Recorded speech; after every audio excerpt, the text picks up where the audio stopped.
یہ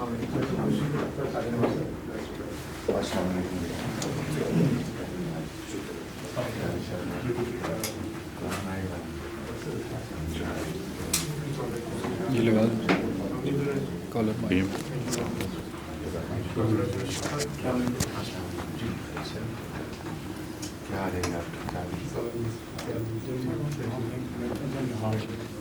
میں یہ تو کچھ ہی لا رہا ہے باہر.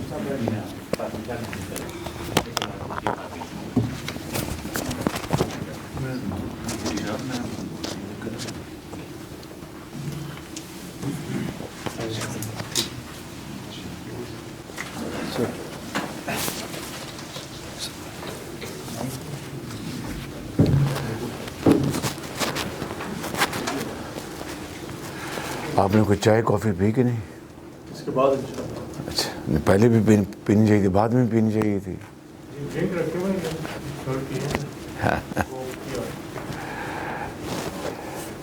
تو مجھے اجازت ہے میں یہاں کپ رکھ لوں تاکہ آپ سے ذرا پروٹیکشن مل جائے گی مجھے. بھائی ذرا دودھ اور کافی دینا ذرا. بڑی اچھی اسپیچ رہی آپ کی. یہ بڑی مہربانی ہے، بہت شکریہ آپ کا. مہربانی، بہت شکریہ. یہ بڑی مہربانی جی. بسم اللہ الرحمن الرحیم. انا اعطیناک الکوثر فصلی لربک وانحر ان شانئک هو الابتر. صدق اللہ مولانا العظیم. میں آپ سب پاکستانی صحافی بھائیوں کو خوش آمدید کہتا ہوں، اور آپ کے ساتھ ہمارے محترم ہائی کمشنر تشریف فرمائے ہیں، فاطمی صاحب بھی تشریف فرمائے ہیں، اور دوسرے افسران. میں آپ سب کو خوش آمدید کہتا ہوں اور معذرت چاہتا ہوں کہ چھٹی والے دن آپ کو زحمت ہوئی، مگر کیا کیجئے کہ صحافی بھائیوں کے ملے بغیر گزارا نہیں ہے بالکل. تو آپ سب خرید سے ہیں؟ ٹھیک ٹھاک ہے بالکل؟ گھر میں سب خرید ہے بالکل ٹھیک ٹھاک؟ تو جیسا کہ آپ جانتے ہیں کہ میں اقوام متحدہ کے جو سالانہ جو ہوتا ہے اجتماع، وہاں پر میں شرکت کر کے پاکستان انشاءاللہ واپس جا رہا ہوں. اور وہاں پر جو مصروفیات تھیں اس کو دہرانے کی ضرورت نہیں کہ آپ اس سے بخوبی واقف ہیں، لیکن چیدہ چیدہ میں گزارشات کروں گا. میری وہاں پر مختلف ممالک کے سربراہان سے، وزراء اعظم سے ان سے ملاقات ہوئی، برطانیہ کے وزیر اعظم سے ملاقات ہوئی، بڑی اچھی وہاں پر گفتگو ہوئی. اور بنگلہ دیش کے جو ڈاکٹر یونس ہیں، انٹرم گورنمنٹ کے ہیڈ، ان سے بڑی اچھی ملاقات ہوئی. طیب اردوان صاحب سے جو میرے بھائی ہیں، ترکی کے صدر.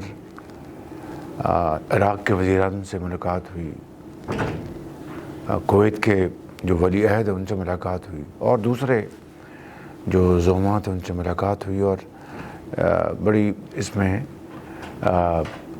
مفید باتیں ہوئیں، اور پاکستان اور اپنے ان دوست اور برادر ممالک کے ساتھ تعلقات کو بڑھانے کی وہاں پر ہم نے بڑی مؤثر گفتگو کی. پھر اقوام متحدہ میں جو میری جو تقریر تھی اس کے جو مدرجات بھی آپ اچھی طرح سے آگاہ ہیں، تو اس کو بھی میں رپیٹ نہیں کروں گا. صرف اتنا گزارش کروں گا کہ میں نے بطور منتخب وزیر اعظم پاکستان کے اپنے تائیں ایک ہمبل ایفرٹ کی کہ پاکستان کے عوام کی جو آواز ہے وہ میں پوری دنیا تک پہنچاؤں، چاہے وہ فلسطین میں اور غزہ میں جو ظلم اور بربریت کے جو مظالم ڈھائے جا رہے ہیں، 40,000 سے زائد فلسطینی شہید ہو چکے ہیں، ہزاروں بچے شہید ہو چکے ہیں. اسی طرح لبنان میں جو حملے کیے گئے ہیں اس کی ہم نے بھرپور مذمت کی، اور یعنی خلاصہ یہ ہے کہ میں نے کہا کہ فلسطین اور غزہ میں فی الفور جنگ بندی ہونی چاہیے، اور معصوم لوگوں کا جو لہو بہہ رہا ہے وہ بند ہونا چاہیے فی الفور، اور عالمی ضمیر کو جاگنا چاہیے، اور ایک جو آزاد ریاست ہے فلسطین کی وہ اس کا قیام فی الفور ہونا چاہیے. مگر جنگ بندی اور اس سے بھی پہلے فلسطین کو نمائندگی UN میں اس کو فی الفور ان کا نمائندگی ملنی چاہیے. اسی طرح کشمیر میں جو مظالم ڈھائے جا رہے ہیں اس حوالے سے میں نے تفصیل سے بات کی اور بتایا کہ کس طرح کشمیری مائیں، بیٹے، بزرگ، نوجوان، بچے اور بچیاں کس طرح وہ اپنی آزادی کی جنگ 100 سال سے لڑ رہے ہیں، اور کس طرح کشمیر کی وادی ان کے خون سے سرخ ہو چکی ہے. مگر ہندوستان کے جبر، ہندوستانی افواج کے جو جبر اور ان کا جو ظلم ہے اس کا انہوں نے، آپ تشریف رکھیں پلیز، اس کا انہوں نے بھرپور ان کا مردانہ وار مقابلہ کیا اور آج تک کرتے چلے آئے ہیں. اور جو ایک چھوٹی موٹی ان کو ایک رعایت تھی انڈر آرٹیکل 370 وہ بھی اگست 2019 میں مودی سرکار نے چھین لی ان سے. تو یہ UN کی قراردادیں، اقوام سیکورٹی کونسل کی قراردادیں، اور ہیگ میں انٹرنیشنل کورٹ آف جسٹس کا فیصلہ، اور پوری دنیا کی مذمت اور کشمیریوں اور فلسطینیوں کے ساتھ ان کی پوری سپورٹ. میں سمجھتا ہوں کہ اس کا تقاضا یہ ہے کہ یہاں پر جبر اور ظلم اب ختم ہونا چاہیے، اور کشمیریوں کو بھی ان کا حق ملنا چاہیے پلیبسائٹ کا، سیلف ڈٹرمنیشن کا. اس کے ساتھ میں نے پاکستان کے اندر جو ہماری جو چیلنجز ہیں اس کا ذکر کیا، خاص طور پر جو ہمارے معاشی چیلنجز ہیں. میں یہاں پر تفصیل میں نہیں جاؤں گا، لیکن یہ کہوں گا کہ پچھلے 16 ماہ میں بھی اللہ تعالیٰ نے ہمیں یہ استعداد بخشی کہ ہم نے پاکستان کو ڈیفالٹ ہونے سے بچا لیا، اور اس کی تمام شروعات اس سے پچھلی حکومت نے کی تھی. پاکستان ڈیفالٹ کے دہانے پہنچ چکا تھا، اور اب تعالیٰ نے اپنی بے کمال مہربانی سے اور اجتماعی کاوشوں سے ڈیفالٹ سے نہ صرف بچے بلکہ ایک سٹینڈ بائی ایک ایگریمنٹ بھی ہوا، اور اس کا آج الحمدللہ پھل یہ ملا ہے کہ ہمارا ایک جو ایکسٹینڈڈ پروگرام وہ 25 تاریخ اسی مہینے وہ منظور ہوا $7 ارب کا. اسی دن میری IMF کی جو MD ہیں کرسٹلینا، ان سے ملاقات ہوئی. اسی دن میری ورلڈ بینک کے صدر اجے بنگا سے ملاقات ہوئی، اور دونوں نے پاکستان کی جو معاشی صورتحال ہے اس کے اوپر انہوں نے بہت ہی مثبت انہوں نے بیانات دیے، اور کہا کہ پاکستان اب الحمدللہ جو ایک بہت ہی گہرے سمندروں میں جو پاکستان معاشی طور پر ہچکولے کھا رہا تھا اس سے نکل چکا ہے. اب اسٹیبلٹی اور ترقی کی طرف اب انشاءاللہ ہم رواں دواں ہیں. تو میں سمجھتا ہوں کہ یہ عالمی اداروں کا یہ بیان آج بھی میں نے پڑھا ہے، جو نیتن ہے ان کا IMF کا جو ایک نمائندہ اس کا ایک آرٹیکل چھپا ہے اور اس میں انہوں نے لکھا ہے کہ پاکستان اب استحکام اور معاشی ترقی کی طرف اب رواں دواں ہے۔ آپ سب جانتے ہیں کہ الحمدللہ مہنگائی اس وقت 9.6% پہ ہے، جو کہ اسی مہینے پچھلے سال 32% پہ تھی، اور اسٹیٹ بینک نے ابھی پالیسی ریٹ 2% کم کیا ہے، جو کہ اب 17.5% پہ آ چکا ہے۔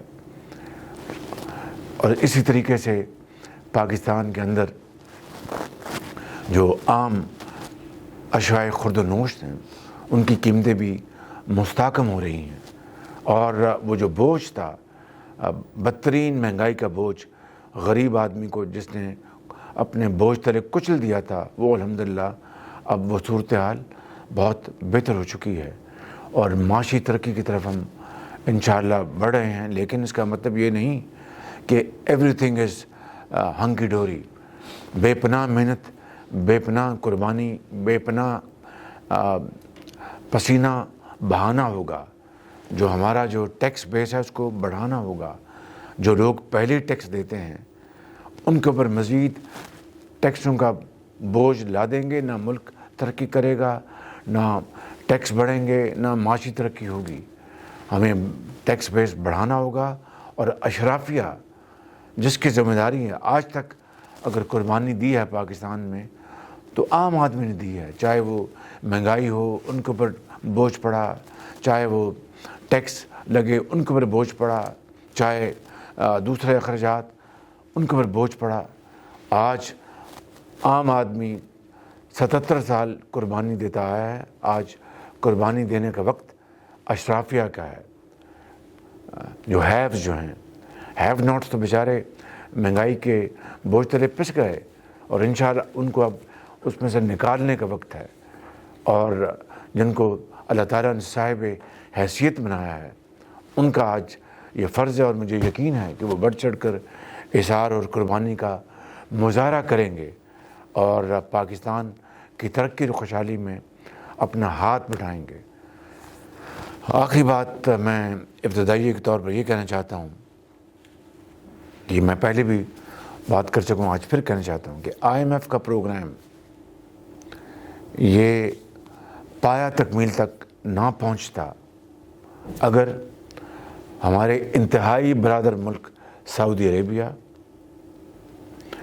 انتہائی برادر ملک UAE، متحدہ امارات، اور انتہائی دوست ملک، بااعتماد دوست ملک چین اگر اس میں بھرپور کنٹریبیوشن نہ کرتے، تو میں آج پھر ان تینوں ممالک کا خصوصی طور پر اور باقی ہمارے جو دوست ممالک ہیں ان کا عمومی طور پر شکریہ ادا کرنا چاہتا ہوں، جنہوں نے پاکستان کو ایک مرتبہ پھر مشکلات سے نکالنے کے لیے بڑھ چڑھ کے انہوں نے حصہ لیا ہے۔ اور اس کے ساتھ ساتھ میں اس IMF پروگرام کی جو تکمیل کے جو مراحل ہیں اس میں وزیر خزانہ، سیکرٹری خزانہ اورنگزیب صاحب، چودھری امداد اللہ بسال صاحب، ہمارے جو وزارت خارجہ ہیں، ہمارے فارن منسٹر اسحاق ڈار صاحب اور فاطمی صاحب بیٹھے ہیں، ان کی بڑی اس میں ان کی کوآپریشن ہے۔ چین میں ہمارے جو سفیر ہیں، اور پاکستان میں جو چین کے سفیر ہیں، اور اس طرح درجہ بدرجہ سب نے حصہ ڈالا ہے۔ اور اس کے ساتھ یہ بات نامکمل اور ادھوری رہے گی اگر میں چیف آف آرمی اسٹاف کا نام لوں، جنہوں نے ذاتی طور پر ان میں بے پناہ کاوشیں کی ہیں اپنی پوری ٹیم کے ساتھ، اور مجھے یہ کہنے میں کوئی باک نہیں کہ انہوں نے خصوصی دورہ کیا برادر ملک کا اور جا کر IMF کے حوالے سے بات کی، تو یہ کنٹریبیوشنز قطرہ قطرہ مل کے دریا بنتا ہے اور سمندر بھی بنتا ہے۔ تو میں سمجھتا ہوں کہ یہ وہ اجتماعی کاوشیں ہیں جس کو میں کہتا ہوں ٹیم پاکستان، جس کو میں کہتا ہوں کہ ٹیم ورک، جوائنٹ ورک جس کے نتیجے میں اللہ تعالیٰ کے فضل و کرم سے یہ IMF کا پروگرام ہوا، لیکن یہ بار بار نہیں ہوگا. I hope and pray to God this will be the last time کہ اگر ہم IMF کے پاس گئے ہیں. انشاءاللہ مجھے اللہ تعالیٰ کے ہاں بے پایاں مجھے اعتماد ہے انشاءاللہ کہ پاکستان کے 24 کروڑ عوام کی شبانہ روز محنت سے، حکومت پاکستان کی محنت سے ہم انشاءاللہ اپنے اس مشن میں کامیاب ہوں گے.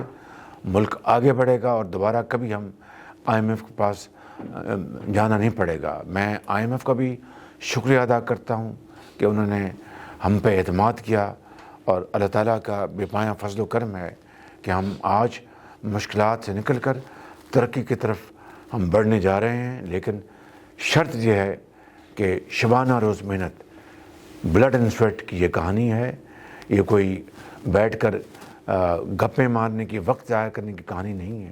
ایک ایک پائی قوم کی ہمیں بچانی ہوگی، اخراجات میں کمی لانی ہوگی، اور عوام کو سہولتیں ان کی دہلیز پر پہنچانی ہوں گی. تب جا کر انشاءاللہ یہ ہمارا خواب شرمندہ تعبیر ہوگا جس کے لیے لوگوں کی آنکھیں 77 سال سے ترس گئی ہیں. یہی خواب حضرت قائد اعظم کو ان کو ایک ملی، ایک بڑی زبردست لیڈرشپ اللہ تعالیٰ نے عطا کی، اور لاکھوں پاکستانیوں مسلمانوں کی قربانیوں سے پاکستان مارز وجود میں آیا کہ ایک آزاد ریاست ہوگی اور ایک اسلامی رفاہی ریاست ہوگی جہاں پر ہر ایک کو محنت، امانت اور دیانت کے بل بوتے پر معاشرے میں اپنا مقام بنانے کا موقع ملے گا، میرٹ کے اوپر، محنت کے اوپر، اور کرپشن نہیں، اور نیپوٹزم نہیں، سفارش نہیں، رشتہ داری نہیں. سکہ رائج الوقت محنت اور امانت دیانت. میں اپنے آپ سے پہلے مخاطب ہوں اور پھر پوری قوم سے کہ اب وہ وقت آ گیا ہے کہ ہم محنت کو ہم سکہ رائج الوقت بنائیں اور میرٹ کو سکہ رائج الوقت بنائیں، تو کوئی پہاڑ سمندر ہمارے راستے میں رکاوٹ نہیں ہوگی. بہت شکریہ. بھائی کون مینیج کریں گے ان سوالات کو؟ آپ میں جی مہربانی. صاحب جو آپ نے جیسے ذکر کیا، جو IMF نے بھی کہا، اس کے نمائندوں نے کہا کہ پاکستان کی اکانومی میں امپروومنٹ کے کلیئر انڈیکیٹرز ہیں اور چیزیں، لیکن آپ کیا سمجھتے ہیں کہ جو اکنامک اسٹیبلٹی ہے اس کو فردر اسٹرینتھن کرنے کے لیے پولیٹیکل اور سوشل اسٹیبلٹی بھی امپورٹنٹ ہے، اس کے لیے آپ کی حکومت کیا اسٹیپ؟ کوئی شک نہیں کہ سیاسی استحکام کے بغیر معاشی استحکام نہیں آ سکتا، اور معاشی استحکام کے بغیر سیاسی استحکام نہیں آ سکتا. یہ ان کا چولی دامن کا ساتھ ہے، یہ دے آر انٹرٹوائنڈ. اور میں سمجھتا ہوں کہ آپ کی سوال کا میں مثبت انداز میں جواب دینا چاہتا ہوں کہ اس کے لیے میں نہیں، آپ کو یاد ہوگا کہ 2018 میں جب جو الیکشن ہوئے تھے کس طرح، کیونکہ میں یہاں پر آج وطن عزیز کے اندر جو سیاسی معاملات اس کے اوپر میں روشنی نہیں ڈالوں گا، وہ وہاں جا کر میں روشنی ڈالوں گا. لیکن میں یہ کہنا چاہتا ہوں کہ میں نے 2018 میں کہا تھا کہ ہم نے چارٹر آف ڈیموکریسی سائن کیا، آئے چارٹر آف اکانومی سائن کریں. اس کو جس طرح پایا حقارت سے ٹکرایا گیا وہ تاریخ کا حصہ ہے. پھر میں نے کہا، پھر بطور لیڈر دی ہاؤس اب پھر میں نے اس کو دوبارہ ریٹریٹ کیا ہے. تو میں سمجھتا ہوں کہ آپ کی بات درست ہے. صاحب آپ نے جو اسپیچ کی قوم متحدہ میں، اس کو جو فلسطین کا اسٹیٹ کا آفیشیل اکاؤنٹ ہے ان کی طرف سے اپریشیٹ کیا گیا، لیکن پریکٹیکلی ہم دیکھتے ہیں کہ دنیا اس پر خاموش ہے اور عمل ہوتا کچھ دکھائی نہیں دے رہا. اس میں پاکستان مزید کیا رول پلے کر سکتا ہے؟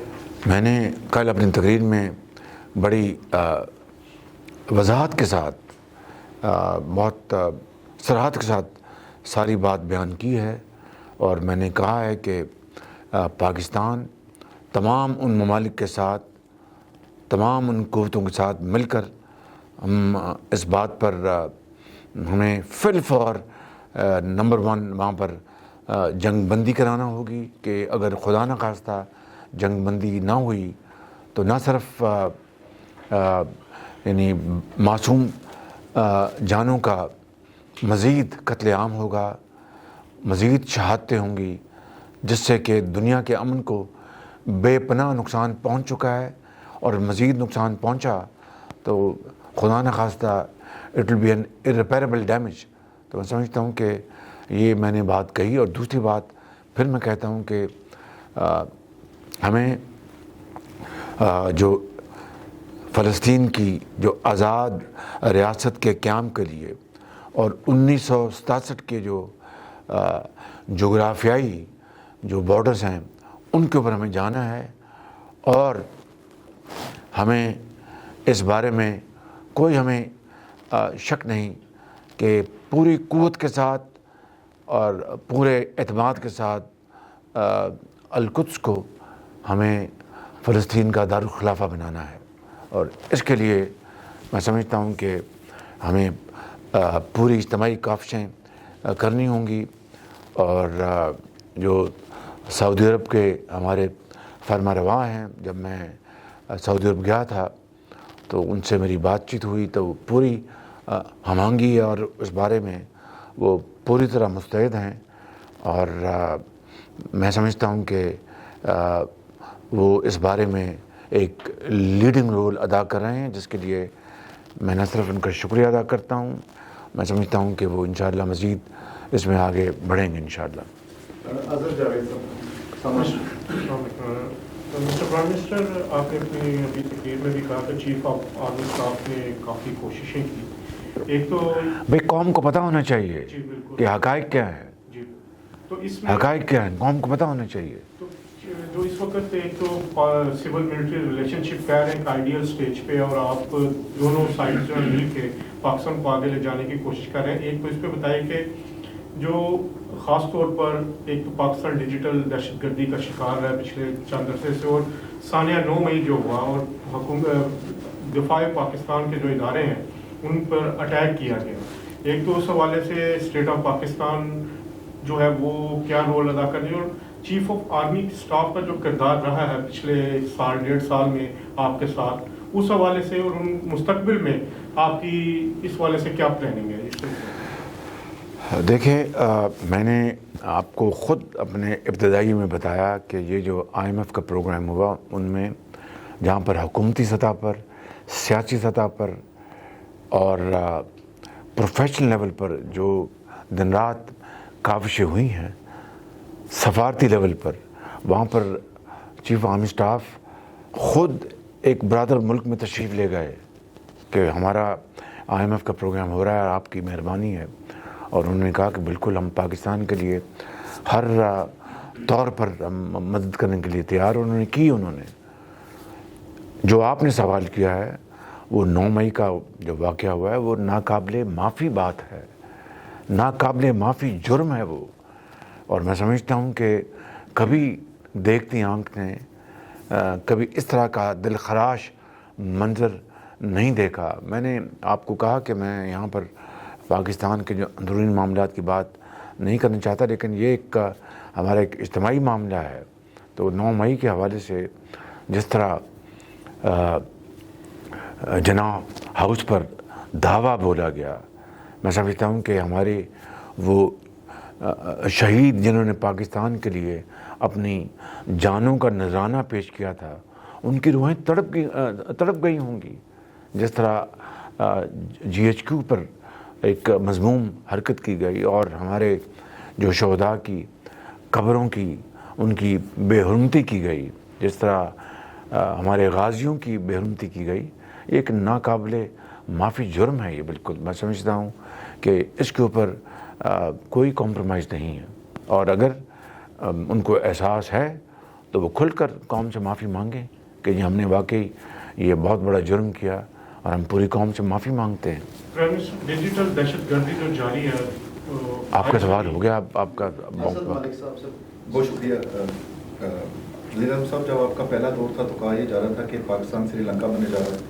اب جب واپس آیا حکومت میں تو کہا جا رہا تھا بنگلہ دیش بننے جا رہا ہے. لیکن جو IMF کی جو ڈائریکٹر ہیں، جب انہوں نے پاکستان کے معاشی استحکام کی اشاریوں پر بات کی تو ایسے لگتا ہے کہ پاکستان آپ کی قیادت میں ایشین ٹائگر دوبارہ سے بننے جا رہا ہے. تو جب سے پاکستان میں معاشی اصلاحات نافذ ہو رہی ہیں اور معاشی استحکام کی طرف جا رہا ہے, اپوزیشن جو ہے ہمارے ملک کی وہ دوبارہ پھر جلد سے جلاؤ گھراؤ کی بات کر رہی ہے.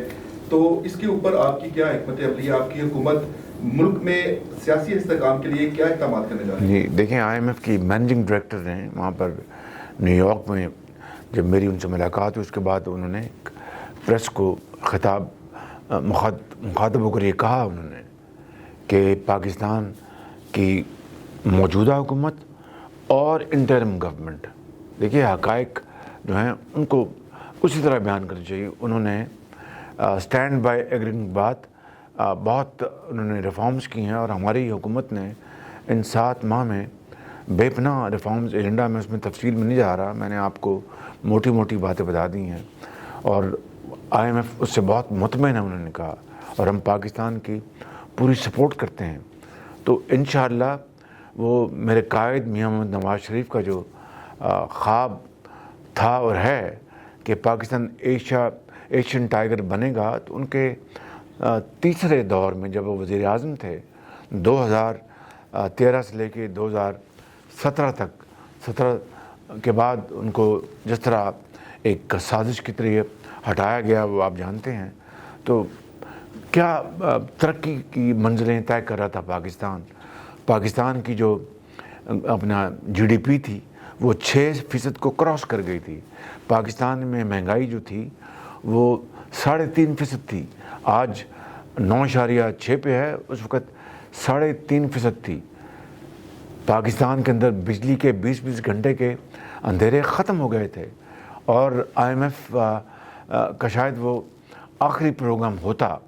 اس کے بعد جو کچھ ہوا وہ تاریخ کا حصہ ہے, میں اس کی تفصیل میں یہاں نہیں جاؤں گا. پاکستان میں انشاءاللہ جا کر میں گفتگو کروں گا کہ ملک کو بے پناہ نقصان پہنچا, بے پناہ irreparable لاس ہوا, لیکن اٹس نیور ٹو لیٹ. انشاءاللہ مل کر ہم انشاءاللہ پاکستان کی حالت سنواریں گے, اور مل کر اجتماعی کاوشوں سے پاکستان کو وہ مقام انشاءاللہ اللہ تعالیٰ دے گا. پاکستان کے عوام کی بے پناہ محنت, ریاضت اور قربانیوں کے نتیجے میں جو اس کا حق ہے. تھینک یو پروفیسر صاحب. آپ کا بھی دورہ امریکہ تھا, وہاں پہ آپ کی برطانوی وزیر اعظم سے ملاقات ہوئی. ابھی آپ لنڈن میں, کیا وزیر اعظم صاحب سے کوئی ملاقات ہونے جا رہی ہے آپ کی, اور کیا نہیں ابھی پرسوں ملاقات ان سے ہوئی ہے, تو ہر روز کا آنے جانا تو اچھا نہیں ہوتا ہے نا. انشاءاللہ ملاقات وہاں پر ہوئی ہے, اور پھر میں نے ان کو دعوت دی ہے پاکستان کی, تو انشاءاللہ. لیکن برطانیہ سے ہمارے بڑے اچھے تعلقات ہیں. ایک ہمارا دوست ملک ہے برطانیہ, پاکستان کی ترقی اور خوشحالی کو بہت سپورٹ کرتا ہے, اور میں خود اس کا گواہ ہوں. جب میں چیف منسٹر پنجاب تھا تو برطانوی حکومت کے ساتھ, ڈفٹ کے ساتھ, جس کو آج FCDO کہتے ہیں, ہماری بے پناہ شرکت داری تھی. تو برطانیہ ایک ہمارا دوست ملک ہے, اور ہم برطانوی حکومت کے جو بھی حکومت رہی انہوں نے ہمیشہ پاکستان کی سپورٹ کی, ہم ان کے شکر گزار ہیں. سر پچھلے کچھ عرصے میں جو پاکستان دشمن ناصر ہیں ان کی طرف سے ایک تاثر یہ لیا جاتا تھا کہ شاید چین اور پاکستان کے تعلقات کسی حد تک متاثر ہوئے ہیں. تو آپ نے بھی ذکر کیا کہ IMF میں جہاں سعودی اور دبئی نے بڑا رول پلے کیا, وہاں دوست ملک جو چائنا ہے اس نے بھی بڑا پازیٹیو رول پلے کیا. تو اس کے اوپر تھوڑی روشنی ڈال دیں کہ اب تعلقات کیسے ہیں, اور CPEC کو جب پچھلی حکومت کے دور میں ایک وہ سلو ہو گیا تھا اس کا پروسیس, کیونکہ وہ بھی پاکستان کی ترقی کا ایک یہ ایک حقیقت ہے جس کو جھٹلایا نہیں جا سکتا کہ بدقسمتی سے پاکستان میں ایک حکومت آئی جس نے چین کے ساتھ تعلقات کو خراب نہیں, تباہ کرنے میں کوئی